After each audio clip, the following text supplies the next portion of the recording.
As 2023 draws to an end, it's time for our annual review of the year. And to help us to do this, we're joined by Tariq Malik and Rod Pyle of the This Week in Space podcast. We love a bit of cross-pollination. That's beautiful.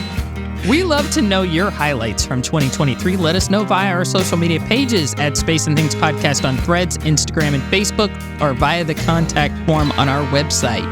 And please consider joining us over at patreon.com/Space and Things. But right now, it's time for episode 173 of the Space and Things podcast. Oh my God! Unbelievable!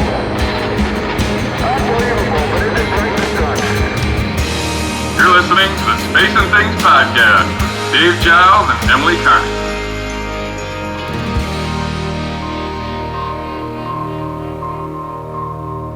I'm Emily Carney. And I'm Dave Giles. And welcome to episode 173 of our podcast. How you doing, Emily?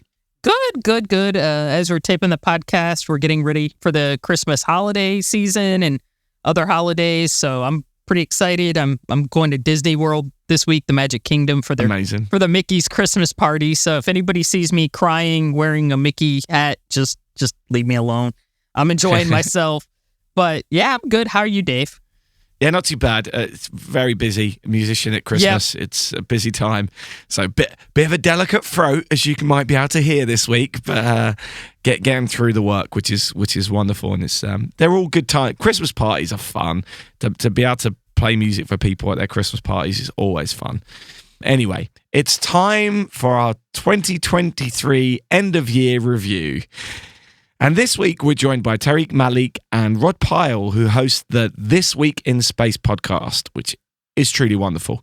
It covers the new space age, and every Friday they take a deep dive into a fascinating topic. For example, what's happening with the new race to the moon and other planets? Or will SpaceX really send people to Mars? Rod Pyle is an author, journalist, television producer, and editor-in-chief of Ad Astra magazine, which I'm sure some of our listeners may already have a subscription. He has written 18 books on space history, exploration, and development, including Space 2.0, Innovation the NASA Way, Interplanetary Robots, Blueprint for a Battlestar, Amazing Stories of the Space Age, First on the Moon, and Destination Mars. Yeah, I got a few of them in my collection behind me, that's for sure. Me too. I got several of them. Tariq Malik has been editor-in-chief of Space.com since 2019 and has covered space news and science for 18 years. He joined the Space.com team in 2001, first as an intern and soon after as a full-time spaceflight reporter covering human spaceflight, exploration, astronomy, and the night sky. He became Space.com's managing editor in 2009, and as an on-air talent, he has presented space stories on CNN, Fox News, NPR, and others. So this is a pretty impressive duo to be talking to about what's happened this year in spaceflight. So without any more gilding the lily, let's crack on. Every single place in the observable universe is either space or a thing. So this podcast is really about everything. Thank you so much for joining us for our end of the year review. So where do we start here? Tariq, as the editor of Space.com, you must be privy to all the analytics and data about which stories have had the most hit. So what's the story which seems to have generated the most amount of interest this year? Well, and Emily, it's great to see you again. So I should say, thank you for having us on. Thank you. Absolutely. Thank you. This is probably going to sound expected, but one of the biggest, we had two kind of really big things this year, but the biggest by far was Starship's launches, both in April and then again in November. I mean, November alone, just blew us out of the water, how many people tuned in for that. And I had the pleasure of being able to go and see the first launch back in April, in person. And it was absolutely spectacular to see the response to that. And I think a lot of that is because it's a new rocket. It's shiny. There's a lot of cachet that comes with SpaceX and with Elon Musk too. But the rocket itself just looks like it's fully out of sci-fi with its fins. And of course, it's the world's biggest rocket. It's the world's most powerful rocket. There is no comparison. And they managed to get a little bit farther and a little bit closer to space. Actually, they reached space on that second flight officially. They just didn't reach their destination. And I think that is probably going to be one of the big leading stories going into 2024 as well, to to see how far that program itself goes. But I mean, in terms of spaceflight, that was the story of the year, those missions themselves. So now, Tariq, I have to say you're being modest, because what you're not saying is that one of your biggest stories is when you put on your Dr. Clickbait mode and write things about the super wormwood blood hunter scavenger snake moon. We know those stories do really well. Our most popular feature is always, when is the next full moon? So I kind of I take that as a given, and I pick like the next best thing. I was very surprised when I found that out, but people, they enjoy it. And the moon is very easy to see in the night sky. So people start looking for it when they notice how bright it is. That's given me a weird sense of hope, knowing that is the one of your most popular stories. There's something really great about that, isn't there? It is. And, there are these, like, there's lunar eclipses. Of course, there was a great solar eclipse in October of 2023 across the United States, this like ring of fire thing. And people got captivated to watch the moon block the sun there. But even when there's like a super dinky lunar eclipse, people still get really excited about it, especially if they have a chance to see it for their own selves. Those are the easiest things to see in the night sky when they're in your hemisphere, because everyone gets to see it. So, and there's going to be some of those in 2024 too that we can look forward to, but the April 8th, 2024 solar eclipse is the big deal. And that's what we practiced for this year in 2023 with the October event itself too. So. Absolutely. Rod, I'd love your opinion, if that's okay, on what SpaceX are doing at the moment. Obviously, you've written extensively about the next generation of space. What do you feel about how they're going about making Starship a thing? So before I answer that, I just want to congratulate you guys on, I think this is episode 173. Is that right? Yeah. So we're just scraping towards 100 if you include our beta episodes, and we know how much work it is. So hats off to you. And we have a TD that does the board stuff that you're doing, so we didn't even have to do that. And Emily, congratulations on 50,000. Can you hear it, Harbor? 50,000 people in Space Hipsters. That's Thank you. Quite an achievement in 13 years. I think 12 years, almost 13. Wow. I can't even believe it's been almost 13. And you want to talk about it, hope, Dave, the fact that there are that many dedicated people that, all have kind of the same core belief in our future in space is always really exciting and heartening, I think, to take. It is. Although I could twist that, because they've recently posted how many people they've blocked, and I think it's about 30,000. So. Yeah, we've gotten a few people.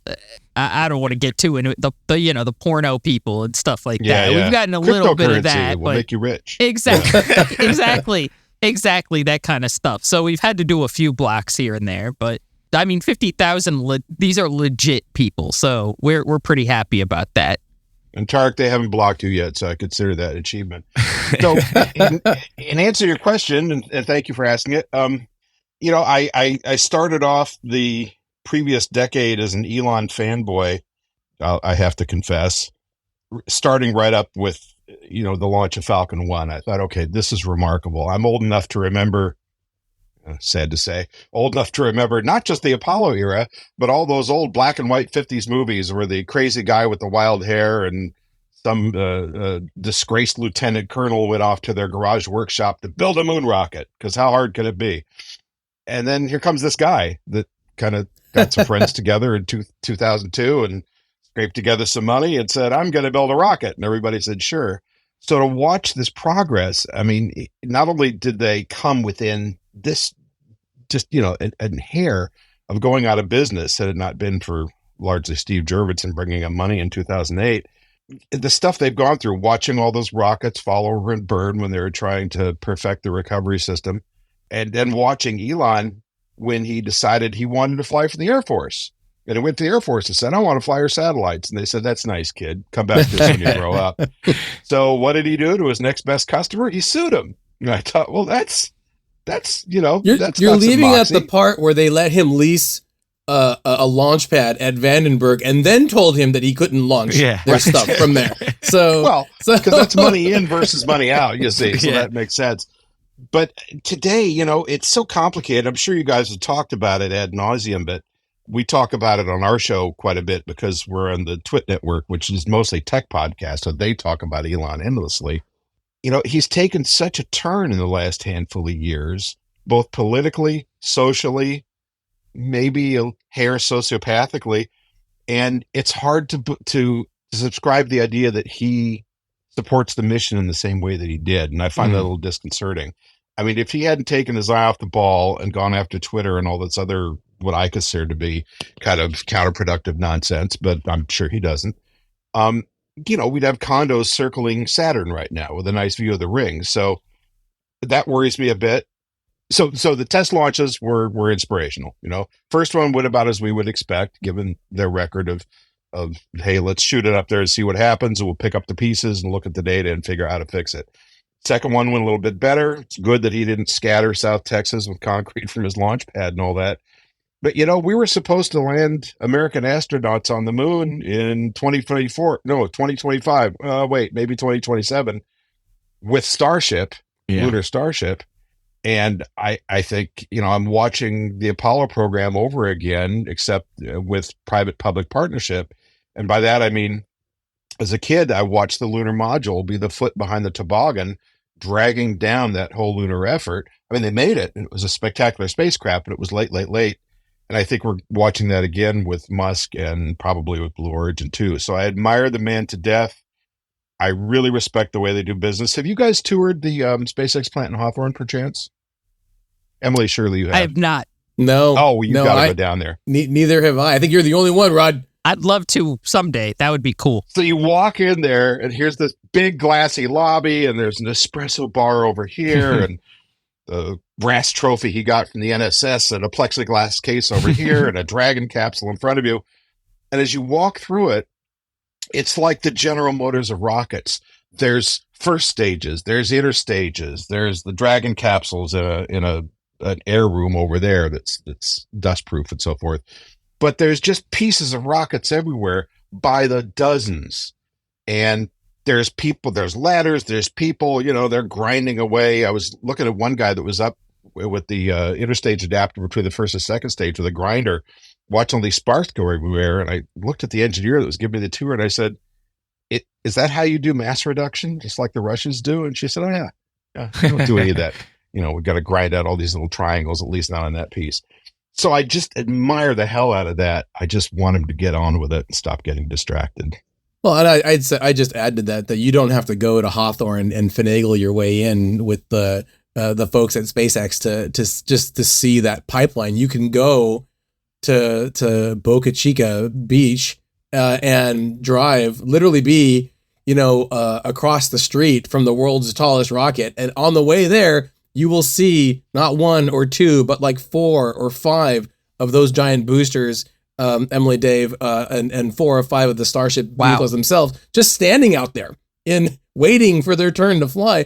And so they've got this pipeline now. And this is from a time, like you mentioned, Rod, back in 2002, where everyone, not just Elon Musk and SpaceX, everyone had their next big plan and their great big PowerPoint presentation for their crewed vehicle, for their reusable rocket, and none of that, hardly any of them actually panned out.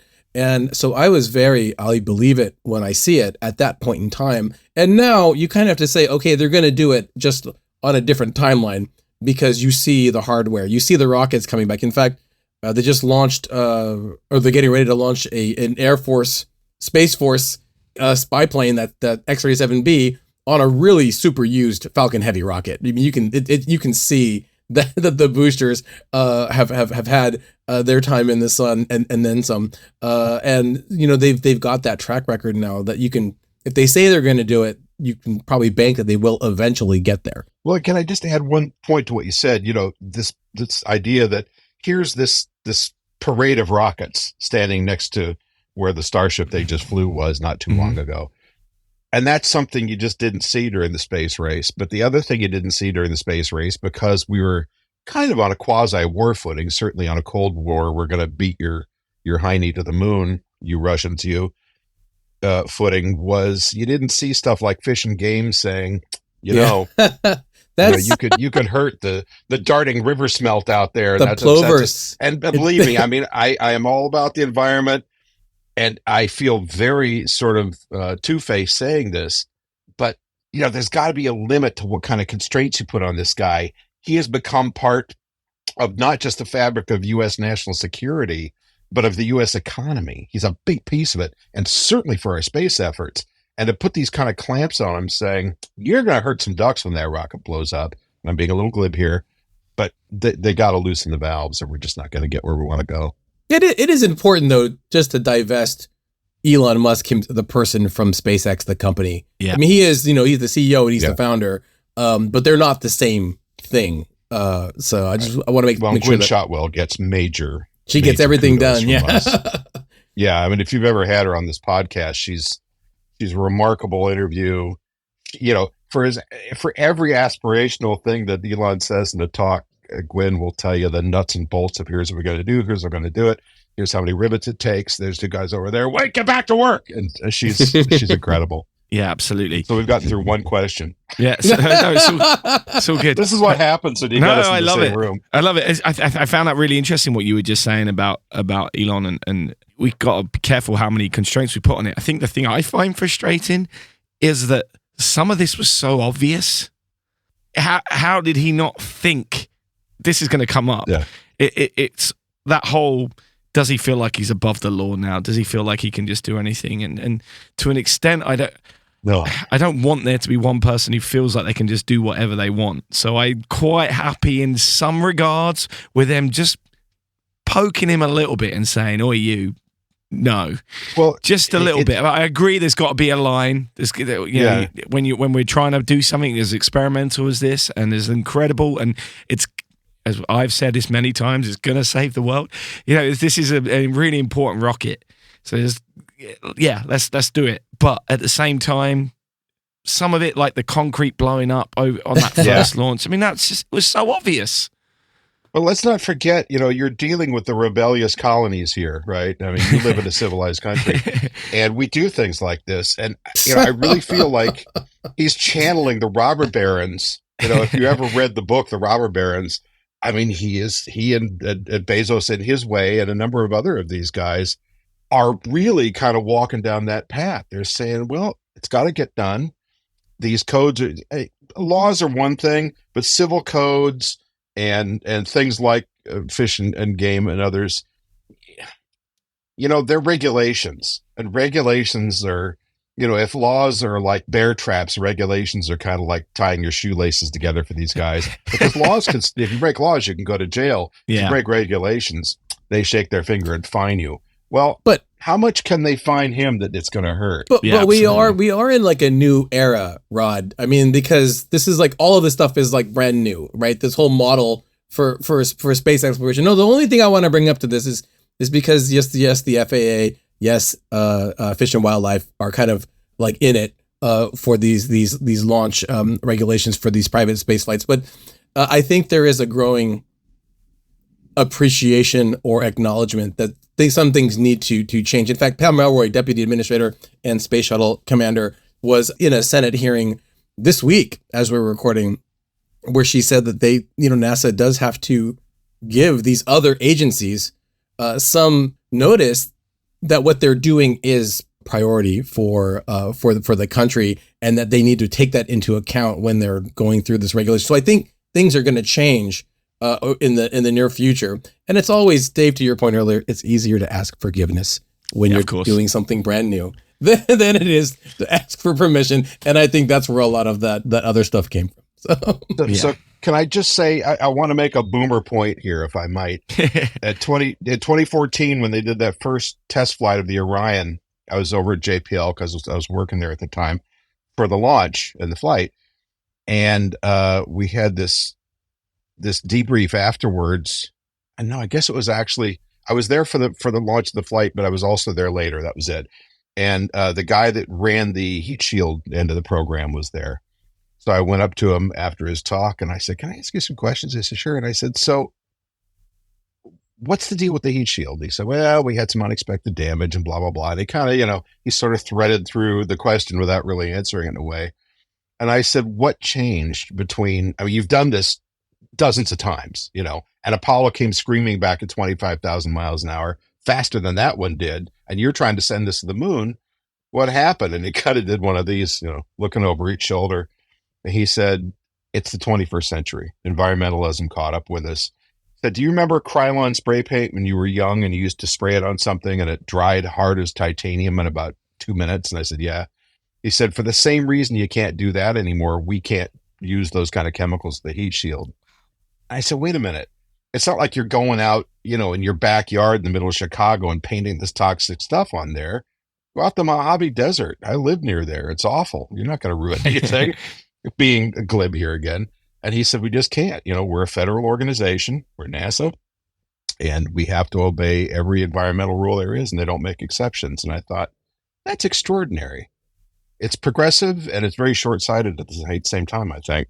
We should point out that they launched from a national preserve too at Merritt Island. So when they've had to there you do go. that for decades. So Absolutely. However, I'm going to throw a curveball in that, and maybe we don't have time to answer that.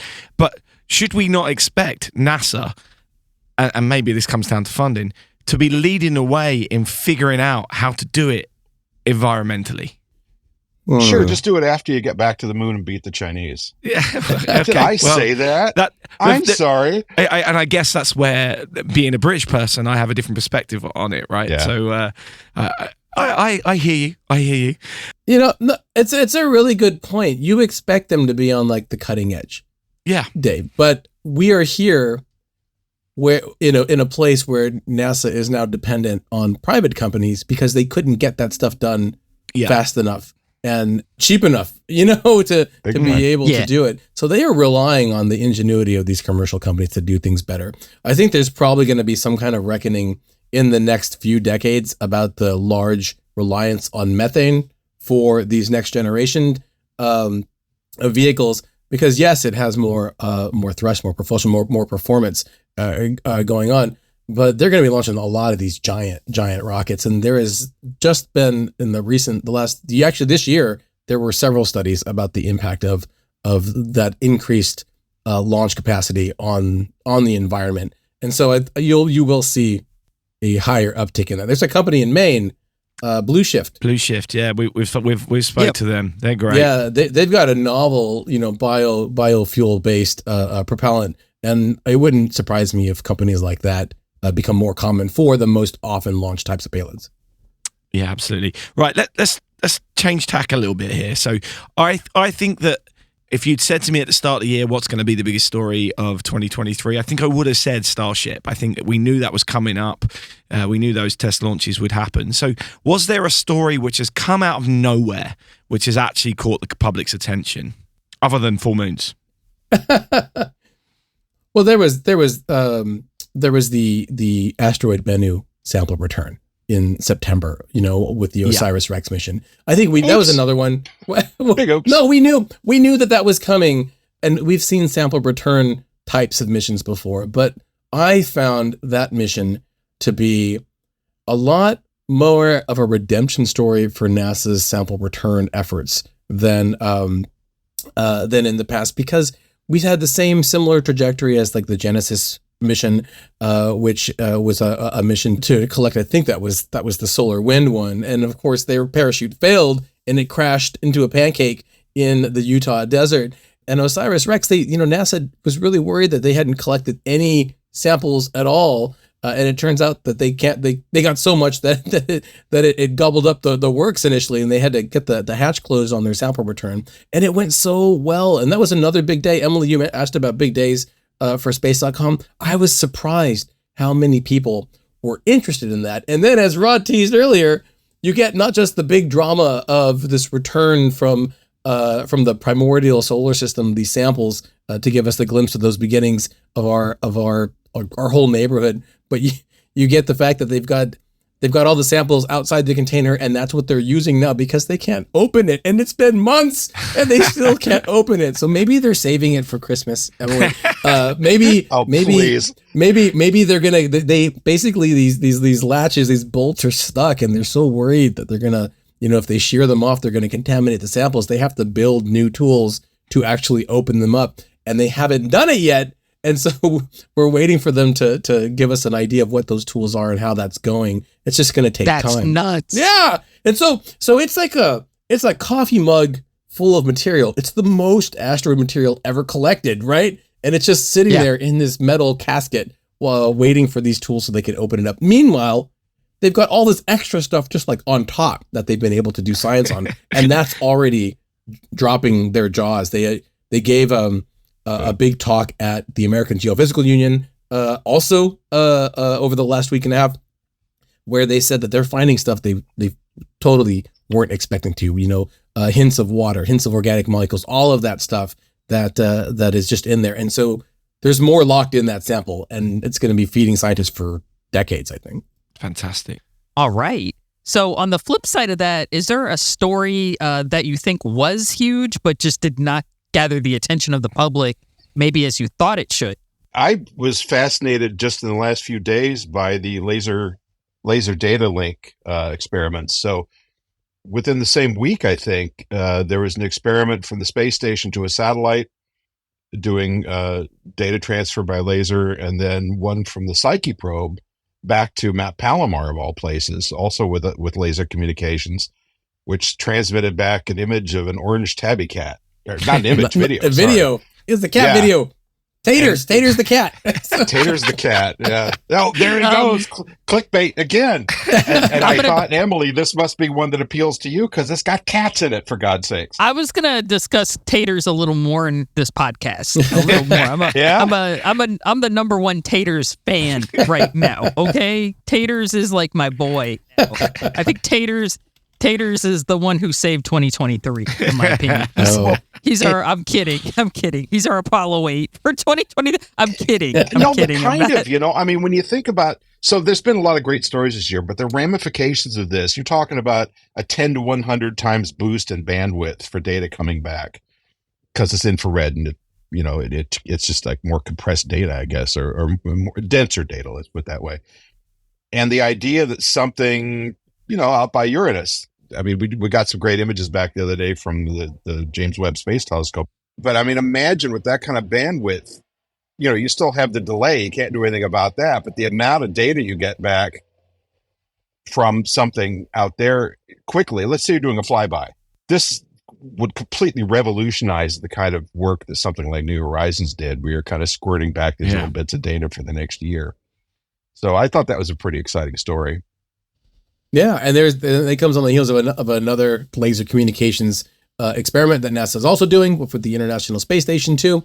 And I think that if we're going to be serious about these long-term exploration plans for the moon, for the Mars, for the Mars, as if it's like a capital the, right? No, you want that way to beam your signals back, your video back, because that's what people enjoy seeing. I think that in the last few years, we've seen this huge uptick in interest in space exploration because it's so much easier for people to access it now. And that will be very important to keep that going in the future. And the more you can include cats in all of this stuff, I think the better it is for all of us. There's a feature in the rings of Saturn called kittens, and the scientists named each of the features after their own cats, which I think is hilarious, right? But it's something that's really accessible. So they're doing this cutting edge science, this cutting edge technology stuff, but they're using cat videos, and everyone will watch a cat video, and then they'll learn about laser communication at the same time. So leave it to Tariq to take it to the streets. I love that. And you reminded me when you were talking about this naming thing, Emily and Dave. Do you remember Pathfinder very well? The Mars Pathfinder mission. Yeah. So when Sojourner was out there taking its pictures, the guys in the control room up at JPL are like, oh, let's call that Rock Scooby-Doo. Oh, let's call that one Pluto. Oh, let's call that one Donald Duck. And they were pulling from popular culture, Disney, you name it, just whatever came into their minds, which I thought was great because it got people excited and it got people engaged.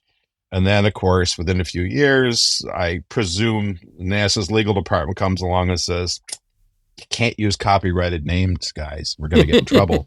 Which, honestly, I remember when Disney sued a preschool in your home state of Florida, Emily, for having a mural. Do you remember this?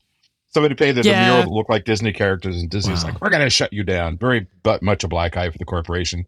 it's hard to see them going up against NASA for that. But so now we have, whether it's Perseverance or Curiosity, they name the features. And this is so Caltech, which is, Caltech runs JPL.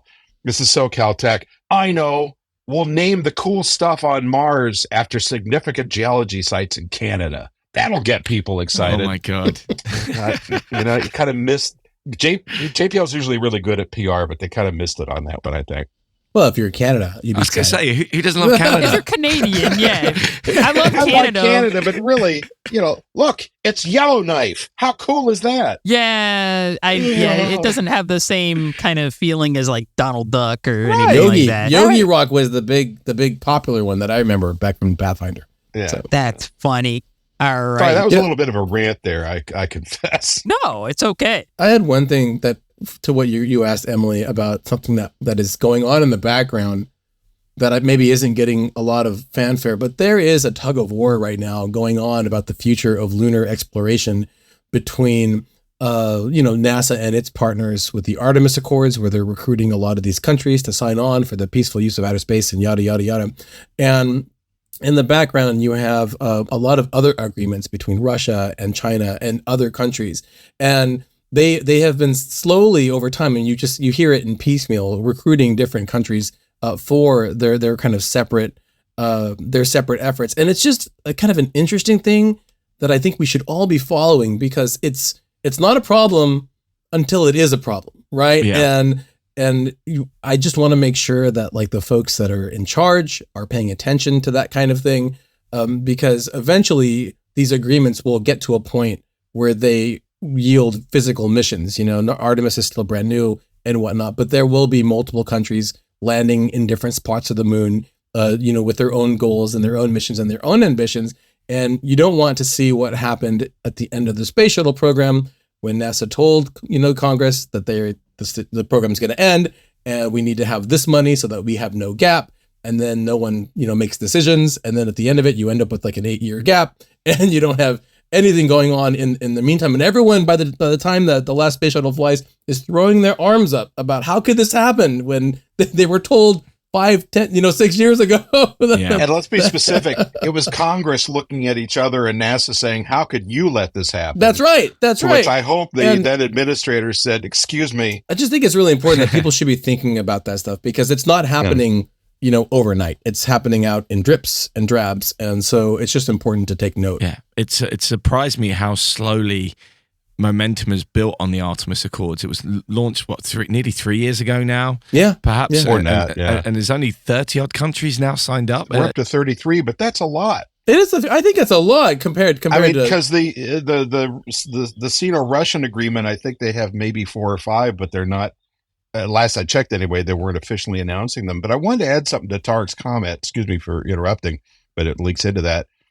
There's another concern. So I just wrote this chapter for somebody else's book for a change on internationalism in space, and contrary to what Tariq probably thinks of the way I rant about, if the space race over again, we got to get back to the moon first.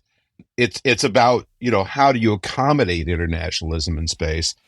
But there's a lot of concern. If you read the papers that people are putting out, there's this growing concern that whoever reaches the presumably resource-rich regions of the moon, you probably had people talking about this on your show, first get to set the norms. And we have our point of view, and the Eastern Hemisphere has its point of view, and they don't mesh very well.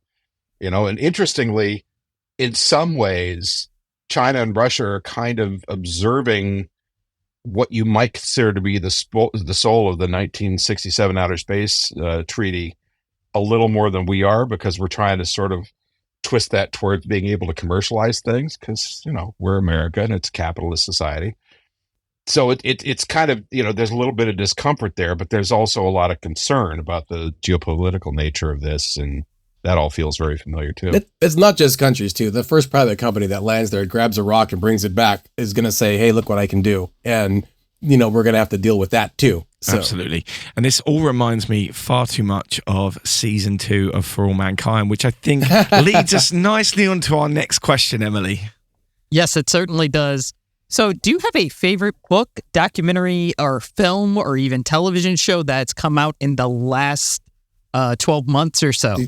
I got lots. All my stuff's older. I got lots. Before you said the last 12 months, I was going to say, hands down, the IMAX production, The Dream is Alive. 'Cause that still squeezes a tear out of one eye on me when I see it. It's still good. I saw it in I'm aging myself right now.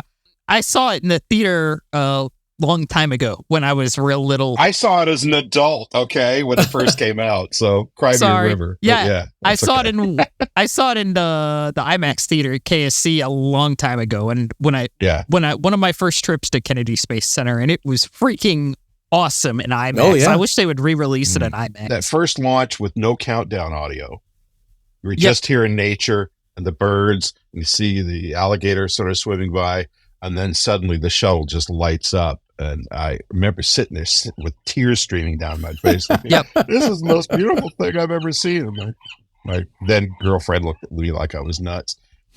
Gosh, for the last 12 months, Tariq, what do you think? Well, I mean, Dave mentioned it. I've been binging the current season of For All Mankind, and it's just, I mean, when you get to the end, you start at the beginning again, and from just the idea of this alternate reality where the space race is still going on, but now there's private companies involved. I mean, it is really interesting, and I don't think it's a spoiler because the trailer is out there for the current season of For All Mankind. They're trying to capture an asteroid, and there's a lot of flashbacks between this sci-fi show and what became the asteroid redirect mission, at NASA that I've got a lot of feels for, because I was super excited about that mission when they were going to go out to the asteroid. When they were going to go to it, right? Yeah, and pick one, and then it ends up that they get like a small robot that gets a small rock and brings it back, and I thought it was the boringest way ever to get a piece of an asteroid. But the Murderbot series, Emily, is a excellent book series, and some of them are really short novellas. And the reason I bring that one up is because a new one is coming out in that series. It's Murderbot, all one word, and it's a story about an old kind of cyborg who used to be, they're like rented out as security units or assassins or whatnot, but this one is self-aware and just wants to watch its soap operas, and yet it has to deal, it's this deadly machine and it has to protect these colonists and these scientists on all these different missions. Its best friend is a starship named Art, and Art hates people and yet likes to explore space, and so they get up to all sorts of really weird and crazy hijinks, and those books have been coming out steadily over the last few years, and the newest one is just out. And I just found out today that I believe Apple TV Plus is going to be making it into a TV show, and that is super exciting. Cool. But if For All Mankind isn't enough for you, Hello Tomorrow, also on Apple TV Plus, is really, really good. It's like what the 50s could have been if we did get to the moon, and then all the shysters and the hucksters that would come out for that one too. That's just I never thought that a real estate a fraud case hustle on the moon could be as exciting as it was in that story. So I would highly recommend that one. Yeah, I remember the trailer coming out for that, and I haven't got around to watching it. Also, I didn't know about the Murderbot series, so thank you for bringing it up. I just did a bit of Googling, and that was written by Martha Wells, so I'll keep an eye out for that. And if any of our listeners want to check that out, that's the Murderbot series by Martha Wells. So I think that's probably a good time to wrap up our review with you two, but we'll be back next week for our 2024 preview. You're listening to the Space and Things podcast with Dave Carney and Emily Giles. Dave Giles and Emily Carney. Well, after that discussion, Emily, all I can say is, hasn't it been a year? I know, it has. It's weird because I was just thinking that today. I'm like, 2023 just started, and then I'm like, wait a minute, nope, it's December, it's late December. But yeah, it's just nuts. But a lot of good things have happened this year, as evidenced by what we just talked about with Rod and Tariq. So I really liked Osiris Rex. I thought that was really cool. That kind of brought everybody together for a moment. Starship was really cool, but it's kind of it was cool, but it was kind of just polarizing because people, even though every mission has gotten incrementally better and better and better, the detractors out there are pretty vociferous about it. So whatever. Bring on 2024, but I'm really excited about the things that have happened during this year. Obviously, the ISS has been continually crewed. They're always doing experiments up there. They found the tomatoes. And they found the tomatoes that they lost. Yeah. Big story, that. Big story. Yeah, I know. I was on my... every week, I try to look at my Google News feed because I always have stories that I can use for this show and stuff. And that was one of the biggest ones this week, which I was like, it's just crazy. 2 desiccated looking little tomatoes from the ISS. It's like the top story. And I was like, this is crazy to me. So, yeah. Yeah, it's a beautiful story. Space-dried tomatoes coming to a grocery store near you. Anyway, I think it's been a great year for spaceflight. A few things that we didn't mention in that interview. ESA's Euclid satellite, which was launched in July to study dark matter and dark energy. That's a mission I'm really excited to start seeing some results from. ESA also launched the Dew spacecraft to explore Jupiter and its icy moons. We spoke to someone about that earlier in the year. And again, when we start seeing images from that, that's going to be amazing. The Indian space program has really come to the forefront with some huge successes, including landing on the moon. As we mentioned many times, is not easy. So the fact that they did it, the Russians tried this year and they failed. So great news for the Indian Space Agency.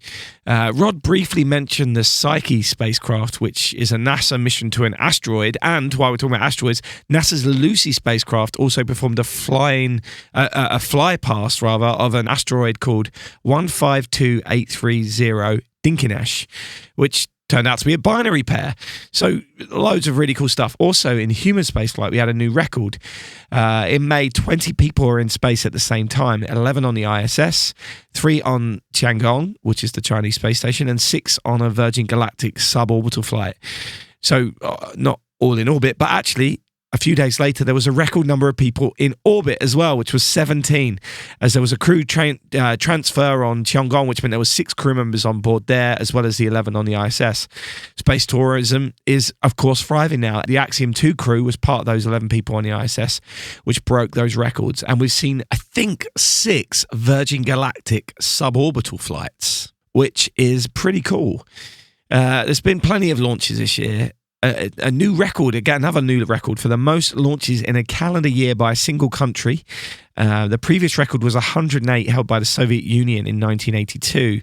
And obviously with all these amazing SpaceX Falcon 9 rocket launches that we're seeing, that's been smashed by America. I think they're up to 111 at the moment as we record. SpaceX also completed their 200th successful booster landing. And anyone who's seen one of those things knows they're beautiful, and it always feels like we're living in a future we could never dream of when you see those kind of things. Plenty of new companies gaining some success too. Relativity Space's 3D printed rocket, the Taram 1, had a good first launch. Didn't quite make it all the way, but showed a lot of promise. And Firefight Alpha made a successful flight in September for the US Space Force as well. Globally, there's been about 200 orbital launches this year. There's been 11 failures, but space is hard. It's important to remember that there have been 11 failures as we go forward, that it's not as easy as sometimes SpaceX make it look. We've also had 15 spacewalks or EVAs, always performed in a pair, but plenty of people getting outside the spacecraft to perform some work, which is nice. Less good news, Virgin Orbit has folded as a company. I think Astra is struggling as well, but they may be coming back. They maybe have been repackaged somehow or refinanced somehow. And then also there's the humans as well. We've lost some real greats and giants and heroes this year, including 3 Apollo legends, Walt Cunningham right at the start of this year, Ken Mattingly and Frank Borman in 2 weeks, as we've mentioned before. And yes, I'm already getting wound up by the lack of respect being shown to our space heroes in any end-of-year reviews which I've read, which talk about people we've lost this year. I've not seen a single mention of Frank Borman. How does Frank Borman not end up on a list of historical figures that have passed away this year? I just don't know. One of the first people to circumnavigate the moon. And the commander of it as well. And the commander of that, yeah. Yeah, it really does wind me up. And I know it shouldn't, but I think some of these people definitely deserve more respect than they're given globally. Anyway, that's a long list from me. You got anything else, Emily? Yep. Briefly also, in 2023, we had some really awesome space flight anniversaries as well. We had the 40th anniversary of the Sally Ride's flight. We had the 50th anniversary of Skylab, basically. Never heard of it. The entire... right? And we're coming up this week on the 55th, which is crazy to me, anniversary of Apollo 8 as well. Yeah. So next year we're also going to have a lot of cool space anniversaries that I could think of, but we will cover that in the next episode. So absolutely. Yeah, we've got Tariq and Rod with us next week as well as we look forward to 2024. But as always, do check out the show notes for any social links for Rod and Tariq. And also, if you're a member of our Patreon page, you can get the full interview, including an advanced view look at what's going to be in next week by heading over to our Patreon page, which is patreon.com/space-and-things. Hello, everybody. This is Bad Bobby Lousma, and I'm here to say thank you for listening. So, Emily, what has caught your eye in spaceflight this week? we talked a little bit about it in the interview portion, but taters. For those of you who are like, who the hell is Taters? A video featuring a cat named Taters, an orange cat that probably has one brain cell, has been returned from nearly 19 million miles away by NASA's Laser Communications Demonstration, which is a historic milestone. So I'll keep this brief, but NASA's Deep Space Optical Communications Experiment aboard, I believe, the spacecraft Psyche, beamed an ultra-high-definition streaming video on December 11th from 19 million miles away, 80 times the Earth-Moon distance. This is actually part of a bigger initiative, basically to make communications in space quicker and more efficient, and probably more accessible as well as humanity starts to stretch out to deep space targets, you know, as we go further out into the solar system, or as in the high frontier, as Gerard K. O'Neill would have said. And another thing that's kind of cute, this is from the JPL press release. This is also a historic link. As some of you may know, in the 20s, a statue of Felix the Cat, a popular cartoon character, a little black and white kitty, was featured in television test broadcast transmissions. And obviously, as we know nowadays, cats rule the internet. Cats rule the world. If you watch the video, there's some very classy sounding hold music in the background as well. It's just a thing. It's just a thing of beauty. So go check it out. But it is deceptively historical. I think deceptively in the fact that it's just a orange. It's an orange cat who probably eats lasagna who has one brain cell. But I love him. So Taters, you saved 2023. Thank you, buddy. It's great marketing as well, isn't it? It is. It's marvelous. So Dave, what has caught your eye in spaceflight this last week? Okay, big story in the UK. We're set to get our first vertical rocket launches in Scotland after a license has been granted to the Zaxford spaceport up in a very remote part of Scotland. By the end of next year, we should have some vertical launches. The license is up for up to 30 launches a year, which will make it also the first vertical launch spaceport in Western Europe able to deliver payloads to orbit. So there's a lot of cool things about this. It's owned by a husband and wife, Frank and Debbie Strang. It's on a former RAF base, and will cater for companies looking to launch satellites into polar and sun synchronous orbits. There's a couple of German companies who are hoping to carry out launches next year from this spaceport, which is, it's cool. It's really cool that we're going to have vertical launches in this country. So that's really cool. And a second thing that has caught my eye this week, our friends in the Space Boffins podcast released their podcast this week. They have a monthly podcast. We had them on earlier this year, Richard and Sue. And this month they have a previously unreleased full interview with Frank Borman. Wow. That's amazing. That's awesome. I got to go listen to that myself. I listened to it last night. It was from a few years back. Richard interviewed him about Apollo 8. And it's exactly what you want from awesome. Frank. It's all no nonsense. Some great one-liners about doctors and NASA, and which is really, really amazing.